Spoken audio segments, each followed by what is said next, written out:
Selamat pagi saudara, kita berjumpa lagi pada mata kuliah MKWK atau MPK Bahasa Indonesia. Nah, hari ini kita akan berbicara tentang pengembangan paragraf. Jadi tujuan pembelajaran untuk materi pengembangan paragraf adalah Anda dapat menyusun dan mengembangkan paragraf dalam ragam bahasa Indonesia ilmiah. Yang akan kita bicarakan adalah syarat penyusunan paragraf dalam karya ilmiah, teknik pengembangan paragraf, serta salah nalar dalam paragraf. Ya, jadi seperti yang sudah Anda ketahui sebelumnya, dan mungkin ini juga sudah Anda pelajari pada saat Anda SMA ataupun SMP, yaitu tentang paragraf. Paragraf memiliki syarat, yang pertama adalah kesatuan, yang kedua adalah kepaduan, yang ketiga adalah pengembangan. Syarat ini, jika kita gambarkan bisa semacam ini. Jadi, yang namanya kesatuan itu berarti dalam satu paragraf itu hanya ada satu ide pokok. Kemudian selain ide pokok ada ide-ide penjelas. Nah, antara ide pokok dan ide penjelas itu harus padu, gitu ya. Jadi, keseluruhan keseluruhan ide penjelas serta ide pokok harus memunculkan satu gagasan. Nah, bagaimana hal itu dapat dilakukan? Yaitu kita melakukannya dengan mengembangkan paragraf tersebut. Jadi kalau kita lihat pada bagian di sini, seandainya ada satu ide pokok yang tertuang dalam kalimat utama, maka nantinya kalimat utama atau ide pokok yang tertuang dalam kalimat utama akan dijelaskan oleh ide-ide penjelas yang tertuang dalam kalimat penjelas. Jadi seandainya ide pokok itu ada di awal paragraf, maka kalimat kedua ini akan menjelaskan ide pokok, kalimat ketiga juga akan menjelaskan atau mengacu pada ide pokok, kalimat keempat juga harus mengacu pada ide pokok, kalimat kelima juga harus mengacu pada ide pokok.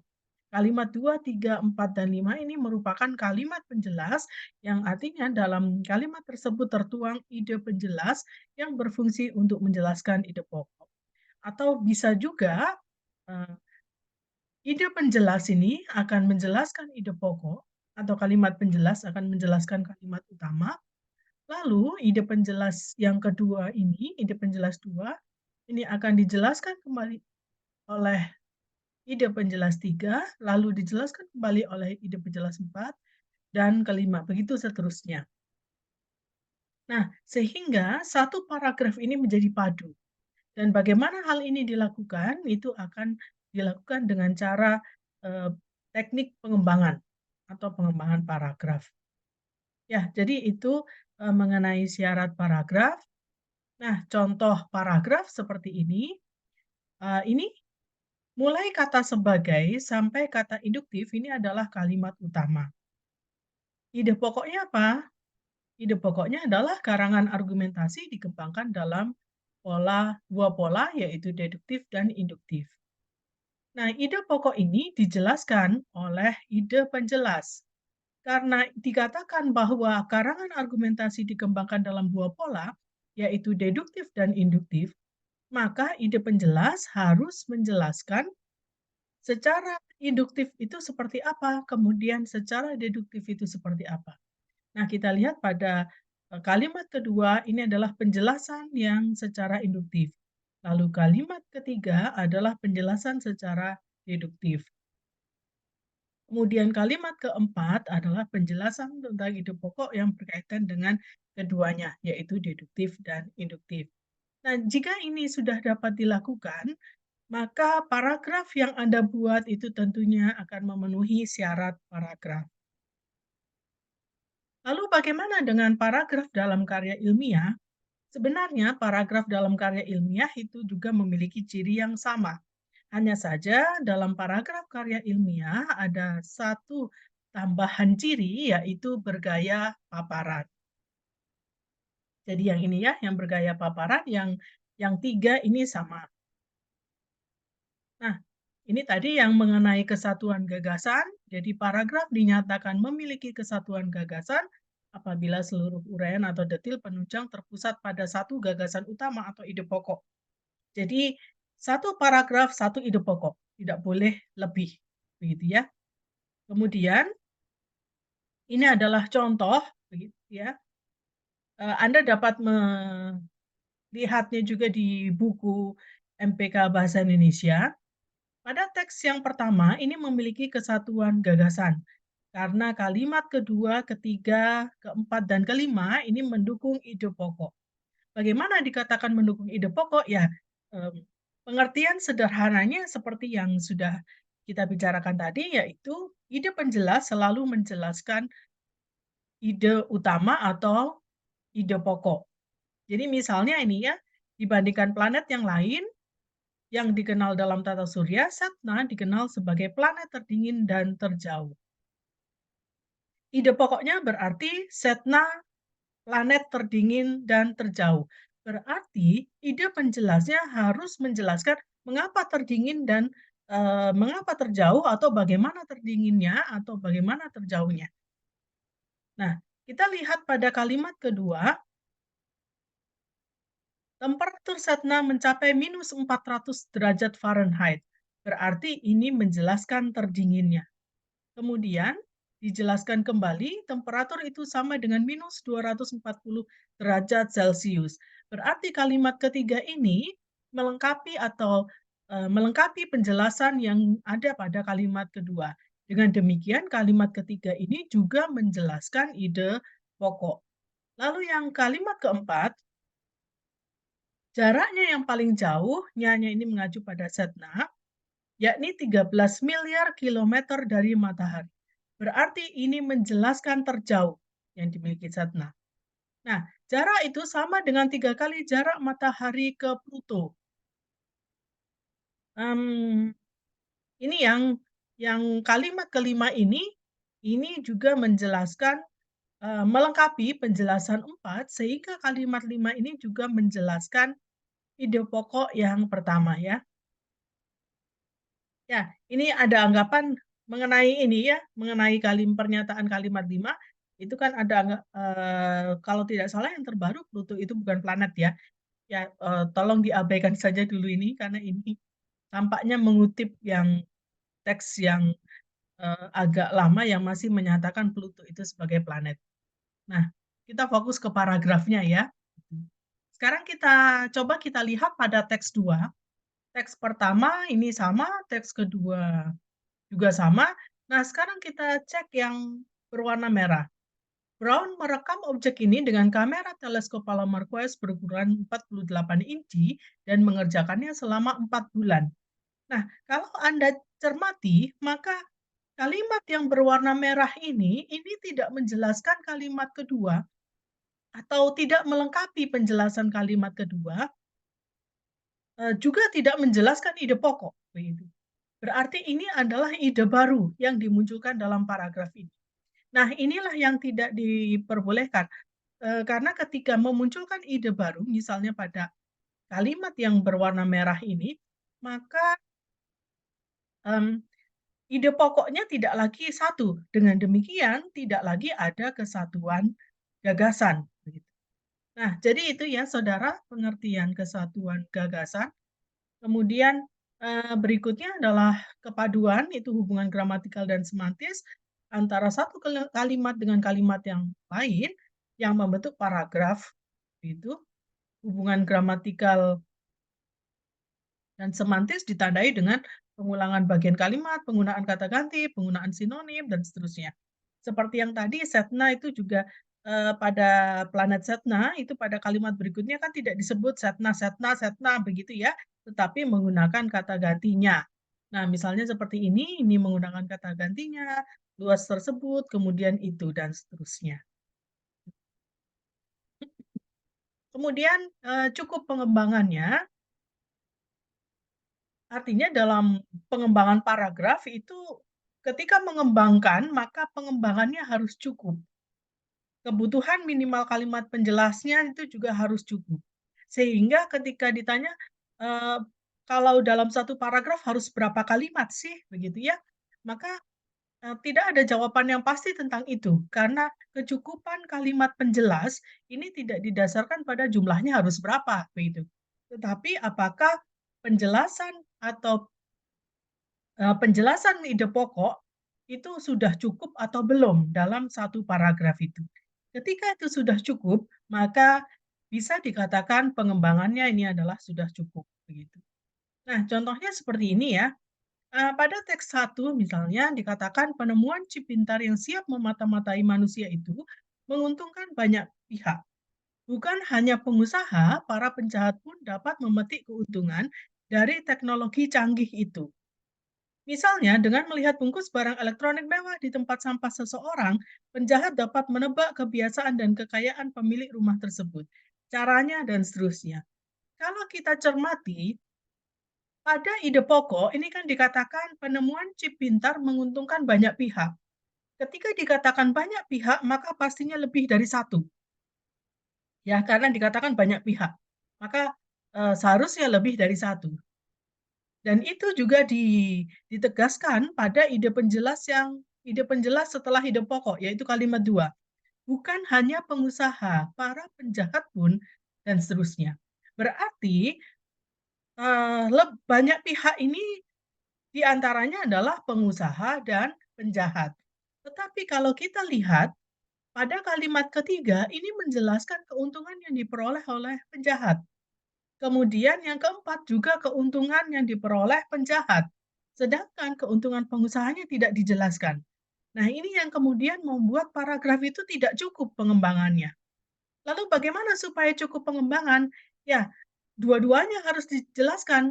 Keuntungan untuk pengusaha itu apa, kemudian keuntungan untuk penjahat itu juga apa. Misalnya pada teks 2, ini yang berwarna merah ya, dengan alat yang besar yang bervariasi dari sebesar biji beras hingga beberapa sentimeter itu, pengusaha dapat mengamati dan merekam perilaku pesaing, mitra, dan pelanggannya. Nah, ini berarti kan keuntungan yang diperoleh pengusaha ya. Nah, baru yang kedua adalah keuntungan yang diperoleh penjahat. Berarti ketika menyebutkan keuntungan itu bisa diperoleh pengusaha dan penjahat, dua-duanya ini kemudian dijelaskan, maka paragraf ini menjadi cukup pengembangannya. Jadi, seperti itu ya saudara, mengenai cukup pengembangannya. Nah, berikutnya bergaya paparan. Gaya penyajian paragraf dalam bahasa Indonesia ilmiah adalah paparan. Gaya paparan berfokus pada pemberian informasi penjelasan, keterangan, atau pemahaman. Gaya paparan tidak bermaksud meyakinkan orang. Jadi hal-hal yang bersifat persuasif ini perlu dihindari ya dalam paragraf dalam karya ilmiah. Karena paragraf dalam karya ilmiah harus bergaya paparan. Nah, misalnya seperti ini ya, saudara. Pada teks satu, ini misalnya, warga Aceh yang sadar akan kemakmuran karena memiliki kekayaan alam yang melimpah, justru merasakan penderitaan karena kekayaan alam itu disedot dan dimiliki pihak lain. Kekayaan alam itu pernah disedot oleh Belanda, kemudian disedot ke Jakarta, bahkan ke luar negeri. Warga Aceh merasa diperlakukan tidak adil, dan seterusnya. Ketika kita mengatakan ini ya, menggunakan pilihan kata disedot, ini sebenarnya sudah ada, nilai-nilai persuasif di sini, gitu. Akan berbeda misalnya kekayaan alam itu pernah dimanfaatkan oleh Belanda. Ketika menggunakan kata dimanfaatkan dan menggunakan kata disedot, ini nilai rasanya sudah berbeda. Apalagi hal ini ditegaskan juga pada kalimat ketiga, warga Aceh merasa diperlakukan tidak adil, begitu. Ya. Jadi teks satu ini tidak lagi bergaya paparan, tetapi sudah, persuasif. Kita bandingkan dengan teks yang 2. Hal itu disebabkan kekayaan alam yang ada di Aceh dimiliki oleh pihak lain. Pada zaman penjajahan, kekayaan alam itu dimiliki oleh Belanda. Setelah itu, kekayaan alam tersebut dimiliki oleh pihak swasta. dan seterusnya. Keadaan itu memunculkan kesalahpahaman antara warga Aceh dengan pemerintah pusat dan daerah. Nah, bisa kita bandingkan ya saudara bahwa ada, perbedaan ya antara teks satu dan teks 2 walaupun, maknanya hampir sama. Artinya begini ya, ini sama-sama menjelaskan tentang kekayaan alam di Aceh yang tidak dirasakan oleh masyarakat Aceh, begitu. Tetapi cara menyampaikannya berbeda.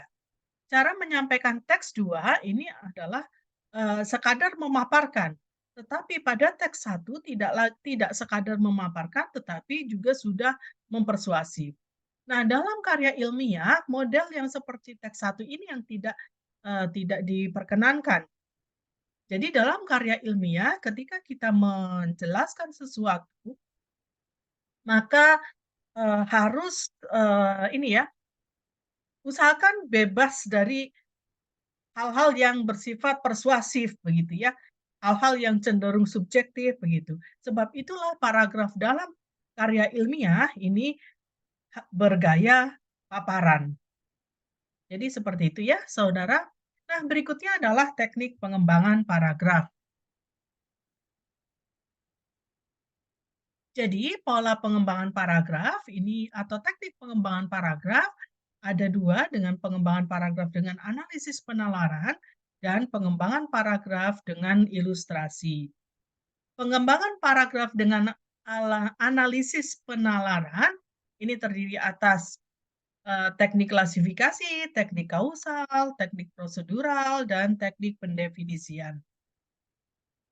Teknik pengembangan klasifikasi ini adalah teknik pengembangan paragraf dengan membuat klasifikasi atau pengelompokan, atau dapat pula dengan cara membuat urutan gagasan yang logis tentang suatu hal. Jadi misalnya begini ya, tujuan meresensi buku ada 5 macam. Berarti kan ini sudah mengklasifikasikan tujuan meresensi buku. Nah, maka kalau kita mengatakan ada 5 macam, maka harus pengembangannya bagaimana untuk ide penjelasnya? Ya, ide penjelasnya adalah pertama itu apa, kedua itu apa, ketiga, kemudian keempat, dan kelima. Begitu seterusnya. Jadi, ini adalah teknik pengembangan dengan cara klasifikasi. Jadi dalam mengembangkan paragraf itu kita mengklasifikasikan ya, lalu tiap-tiap klasifikasi yang dibuat itu dijelaskan. Berikutnya adalah teknik pengembangan kausal. Teknik pengembangan kausal ini bisa dibagi lagi menjadi dua ya, saudara. Jadi yang pertama adalah kausal sebab akibat, yang pertama adalah kausal sebab akibat, yang kedua adalah kausal akibat sebab. Kausal sebab akibat berarti ide pokok menjadi sebab, sedangkan ide penjelasnya menjadi akibat. Berikutnya yang kausal akibat sebab berarti sebaliknya. Ide pokok adalah akibatnya, sedangkan ide penjelas adalah sebabnya. Nah, misalnya seperti ini ya. Orang yang melakukan diet karbohidrat tanpa petunjuk dokter cenderung mengalami letih lesu sepanjang hari. Nah, kenapa kok mengalami letih dan lesu sepanjang hari? Sebabnya apa? Begitu. Maka ini jelaskan. Sebabnya pertama adalah eh, tubuh membutuhkan asupan bergizi. Itu sebab pertama. Kemudian sebab kedua apa? Misalnya, orang sehat dengan kebutuhan kalori 2000 kilokalori membutuhkan karbohidrat sebanyak dan seterusnya. Sebab berikutnya apa? Konsumsi karbohidrat di bawah jumlah tersebut dapat membuat tubuh kekurangan karbohidrat dan seterusnya. Nah, ini yang pola akibat sebab begitu. Jadi akibatnya yang menjadi ide pokok, lalu penjelasnya adalah sebabnya. Jika sebabnya ada 5, maka seharusnya ide penjelasnya juga 5, begitu ya. Dan itu bisa Anda jelaskan lagi. Jadi ide penjelas satu, begitu kemudian Anda lanjutkan penjelasannya, begitu ya. Atau Anda lengkapi penjelasannya dengan kalimat selanjutnya dan seterusnya. Jadi ini teknik pengembangan kausal. Berikutnya adalah teknik pengembangan prosedural. Mungkin Anda mengingat ya ketika SMP atau SMA ada yang namanya teks prosedur. kurang lebih, hampir sama dengan, dengan teks prosedur karena teks prosedur seharusnya juga dikembangkan dengan teknik pengembangan prosedural. Jadi misalnya, mmm, ketika ini ya, misalnya ini ya, contoh ini, pengecekan mobil dapat dilakukan secara mandiri oleh pemiliknya. Ini adalah ide pokoknya. Nah, caranya bagaimana? Kita jelaskan. Pertama, memeriksa ketinggian air, radiator, dan seterusnya. Kedua, periksa ketinggian oli mesin.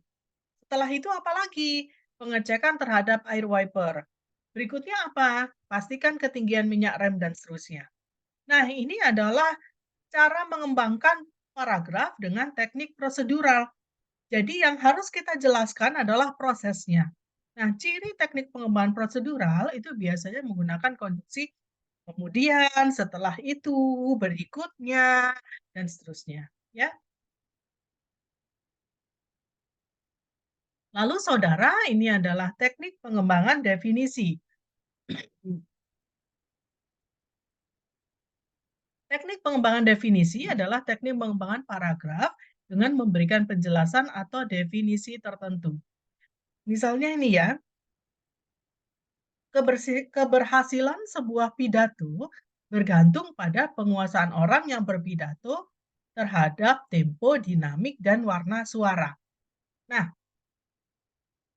mmm, tempo itu apa sih? Dijelaskan. Dinamik itu apa sih? Kita jelaskan dalam paragraf ini.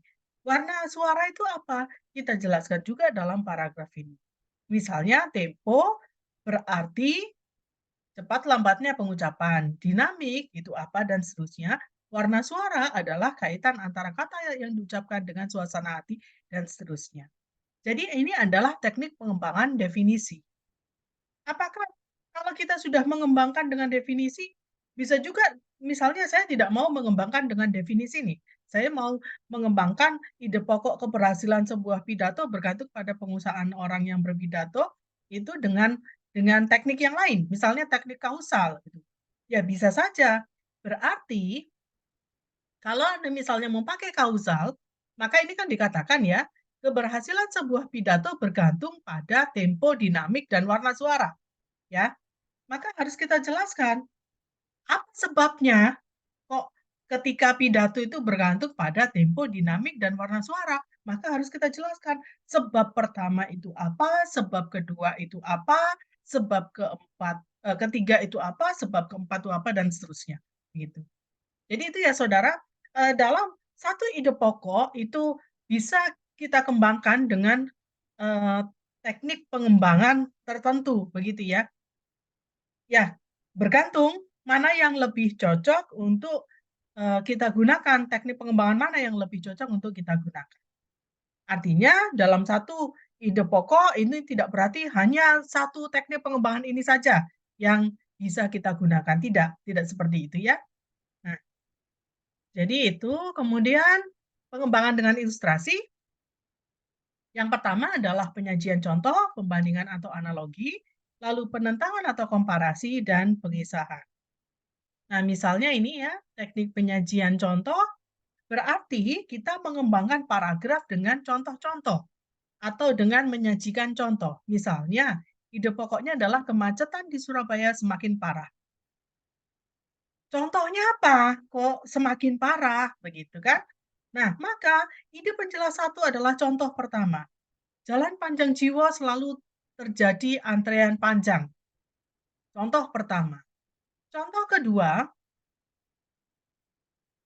di mana ini? Oh ya, di Mastrip. Kemacetan juga terjadi di Mastrip. Antrean panjang traffic light, gitu. Contoh ketiga, di mana? Di Ketintang. Terjadi kemacetan yang mengular sampai Rolak, misalnya begitu. Nah, jadi ini ya, ini adalah, teknik penyajian contoh. Jadi teknik penyajian contoh itu kita mengembangkan paragraf dengan memberikan contoh-contoh. Lalu teknik pembandingan atau analogi, nah kita membandingkan dua hal yang berbeda, tetapi yang kita bandingkan adalah persamaannya. Misalnya, pada contoh ini ya, saat pandemi COVID-19, penjual masker, baik masker berbahan scuba, kain ataupun masker medis bermunculan di sepanjang jalan kota Surabaya. Berarti ide pokoknya adalah saat pandemi COVID-19, penjual masker bermunculan ya di Surabaya. Kemudian kita bandingkan dengan hal yang berbeda. Ya, hal yang berbeda apa? Layaknya jamur yang tumbuh di musim hujan. Berarti ini penjual masker kita bandingkan dengan jamur, jamur yang tumbuh, begitu ya. Nah, jamur yang tumbuh dengan penjual masker ini kan hal yang berbeda. Tetapi yang kita bandingkan dalam paragraf dengan teknik pembandingan atau analogi ini adalah persamaannya. Persamaannya apa? Persamaannya pertama, kalau penjual penjual masker saat COVID itu tiba-tiba saja sudah banyak sekali yang jual masker, gitu ya. Nah, ini kan sama misalnya ya, kalau jamur tuh tumbuh tiba-tiba area situ udah banyak tumbuh jamur. Nah, ini persamaan pertama. Kemudian yang kedua, usia jamur kan tidak lama, begitu pula juga dengan usia penjual dadakan, maksudnya usia berjualannya ya, bukan usia penjualnya. Ah, usia usahanya, usahanya itu tidak lama biasanya. Ketika pandemi berakhir, maka usaha mereka biasanya juga ikut berakhir, begitu. Nah, jadi itu yang kita bandingkan dan itu yang kita sampaikan, kita tuliskan dalam paragraf. Nah, ini adalah teknik pembandingan atau analogi. Berikutnya adalah teknik komparasi, nah berbeda dengan analogi, kalau komparasi yang dibandingkan adalah perbedaannya. Misalnya, dialek Madura Timur berbeda dengan dialek Madura Barat. Bedanya apa? Pertama, yang Madura Timur digunakan di Sumeneb, Situbondo, Banyuwangi. Sedangkan yang Barat digunakan di Sampang, Bangkalan, Surabaya, Gresik. Lalu, perbedaan kedua apa? Madura Timur mempertahankan bentuk 3 silabel. Madura Barat mempertahankan bentuk 2 silabel. Misalnya begitu. Nah, ini ya, dalam teknik komparasi yang dibandingkan itu adalah perbedaannya. Jadi kita mengembangkan paragraf itu dengan menjelaskan perbedaan-perbedaan yang terdapat pada dua hal yang kita bandingkan. Nah, berikutnya adalah teknik pengembangan logis temporal atau pengisahan. Nah, kalau pengisahan ini berarti kita atau yang penting dalam teknik pengembangan pengisahan ini adalah urutan waktu. Dan kalau itu untuk karya ilmiah, maka nama dan latar tempat itu juga perlu ditonjolkan. Mengapa perlu ditonjolkan ya? Supaya tidak cenderung subjektif ya. Jadi benar-benar ada faktanya bahwa oh ini misalnya tempatnya di mana, waktunya kapan dan seterusnya. Nah, misalnya seperti ini ya. Bill Gates dilahirkan 28 Oktober di Seattle, Washington misalnya. Kemudian ia anak yang cerdas dan seterusnya. Ini adalah tempat pertama, ini adalah waktu pertama, begitu ya. Kemudian ini Lakeside School adalah tempat kedua. Kemudian waktu kedua dan seterusnya. Mohon maaf saudara. Jadi seperti itu ya. Maka ini adalah teknik pengembangan dengan pengisahan. Nah, jadi itu tadi adalah teknik pengembangan paragraf yang dapat Anda terapkan ketika Anda menulis karya ilmiah. Nah, berikutnya adalah salah nalar dalam paragraf. Salah nalar dapat berupa argumen yang digunakan dalam menjelaskan ide pokok tidak logis, ide penjelas berputar-putar dalam menjelaskan ide pokok tidak runtut, kemudian munculnya ide pokok baru. Nah, contoh yang paragraf yang tidak padu tadi ini sebenarnya juga termasuk salah nalar dalam paragraf begitu ya. Nah, ini contoh lagi ya, contoh lain salah nalar dalam paragraf. Misalnya ini ya, siapa yang tidak kenal dengan BTS? Ya, remaja menggemari K-pop tentu mengenal boyband asal Korea itu dan seterusnya. Lalu ini ya, Selain merupakan singkatan, ARMY dalam bahasa Inggris juga berarti tentara. Hal itu sesuai dengan penerjemahan ke dalam bahasa Inggris yang berarti dan seterusnya ya. Di sini ada kata Boy Scout. Nah, coba Anda cermati yang bagian akhir ini. Hal itu menunjukkan bahwa BTS berasal dari gerakan kepramukaan atau Boy Scout yang kemudian berhasil di bidang musik. Nah, penyimpulan ini kan tidak tepat begitu ya, dan kenyataannya juga BTS bukan dari kepramukaan kan, hanya karena, apa namanya, penggemarnya itu disebut dengan ARMY, begitu ya, yang kalau dalam bahasa Inggris itu artinya tentara, kemudian juga, penerjemahan ini ya, penerjemahan nama BTS sendiri, begitu ya, yang kalau diterjemahkan ke dalam bahasa Inggris itu ada kata Boy Scout-nya, maka tidak bisa serta-merta disimpulkan bahwa kemudian BTS itu berasal dari gerakan kepramukaan, begitu. Nah, contoh ini merupakan salah satu bentuk salah nalar dalam penyimpulan paragraf, begitu ya. Kalau kita mengacu pada ini tadi, salah satu